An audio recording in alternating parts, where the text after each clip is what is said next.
Hablamos ahora del empleo registrado por el crecimiento que les contábamos hace un ratito, se sostiene desde hace muchos meses y por eso estamos con Aldana Denis para poder analizar lo que está sucediendo y lo que se viene. ¿Qué tal, Aldana? Bienvenida. ¿Qué tal? Muy buenos días. Muy buen día. Como vos mencionabas, se dieron a conocer los datos de agosto respecto del empleo registrado en el sector privado. Nosotros desde CEPA hacemos todos los meses un informe con esa información, donde vemos que en el último mes se registraron 7.935 nuevos puestos de trabajo registrados.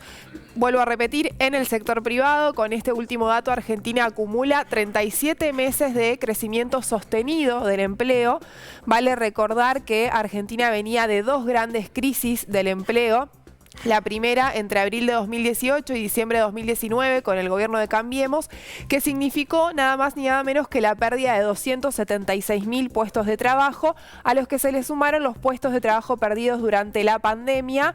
195.000 puestos en ese momento. Luego de ese piso que se produjo en julio de 2020, Argentina inicia un proceso de recuperación donde se han creado 615.000 puestos de trabajo, lo que significa una creación neta de alrededor de 400.000 puestos de trabajo, ya encontrándose por encima de los niveles de abril de 2018. Aldana, hablemos un poquito también de lo que implican las regulaciones, porque en el marco de lo que es esta campaña electoral, una de las fuerzas políticas ha hablado en varias oportunidades sobre la necesidad de cambiar algunas de las formas, algunas de los indicios, algunas de las pautas laborales que hay en la Argentina y que tienen que ver con el derecho laboral. En este sentido, ¿qué podemos plantear en función de este crecimiento sostenido?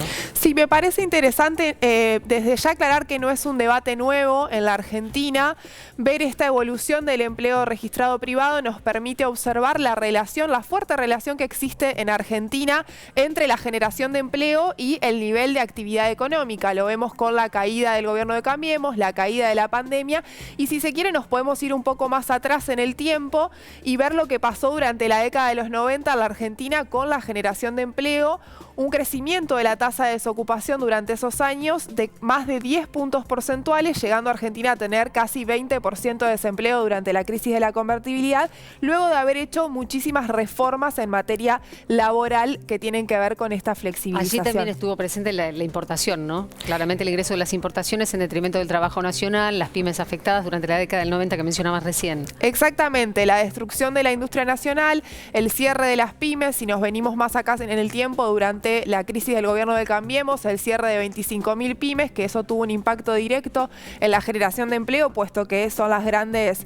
el gran traccionador de empleo en nuestro país. Y ahí si se quiere mencionar en este sentido que hoy está sobre la mesa esta discusión nuevamente, donde el Espacio de la Libertad Avanza plantea una serie de reformas laborales, argumentando que ello generaría mayor cantidad de empleo, entre las cuales se encuentra la eliminación de las indemnizaciones, reducción de cargas patronales y, si vamos un poquito más lejos en las declaraciones que tuvieron, eliminación del salario mínimo vital y móvil o inclusive la derogación del artículo 14 bis de la Constitución Nacional, que justamente establece el salario mínimo vital y móvil, condiciones dignas de trabajo, jornada limitada, se ve interesante pagas. En el debate, ¿no? El tema trabajo es uno de los puntos del debate de ambos candidatos, de Milei y de Massa y Milei el próximo domingo. Veremos cuál es el planteo puntual, ¿no? Más allá de lo que ha sido el debate de campaña. Exactamente, va a ser fundamental, un tema clave para poder discutir la relación o no entre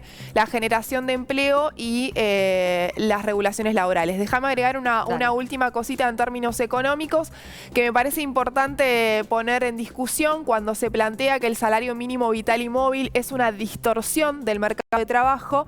Este argumento se sostiene sobre la teoría neoclásica del mercado laboral.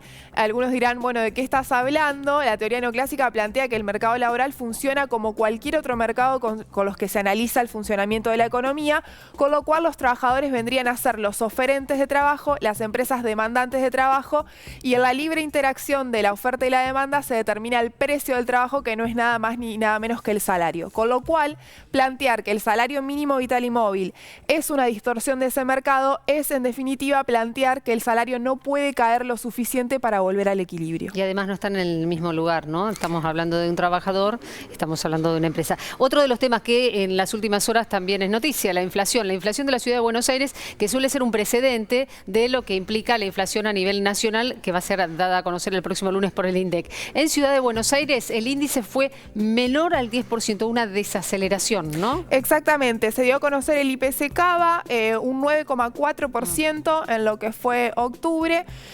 Como vos bien decías, en los próximos días se va a dar a conocer el índice a nivel nacional. Ya tenemos una estimación o aproximación a partir de la publicación semanal que hace la Secretaría de Políticas Económicas, donde estima que en las últimas 4 semanas hubo una inflación acumulada de alrededor del 9,3%. Sería inferior al 10, sería un dígito entonces. Exactamente, se está hablando de que podría estar entre 9 y 10% la inflación del mes de octubre. Lo planteamos porque contra el 12,7% que se había registrado el mes anterior, que fue difundido oficialmente por el INDEC, las consultoras habían advertido, las privadas, estamos hablando, habían advertido que ese índice iba a reducirse, que iba a bajar. Si nos metemos con el índice de Cava del 9,4%, estaría ratificada esa alternativa. Exactamente, y acá importante en función de lo que veníamos planteando de la situación del empleo registrado privado, la discusión pasaría a estar más en términos del poder adquisitivo de los salarios que en relación a la generación, a la generación de empleo. De hecho, como vos decías, el 12,4% que se dio a conocer en agosto, si uno lo compara con la evolución de los salarios, tiene una evolución promedio de alrededor del 11,1% y una evolución de la mediana salarial del 13,1%. Así que los salarios vienen peleando, a veces por debajo, a veces por encima de la inflación, y ahí está la gran discusión en materia del mercado laboral. Aldana, muchísimas gracias. Muchas gracias a ustedes. Aldana Denis con nosotros con toda la explicación, el análisis de los números, y seguimos ahora de esta manera.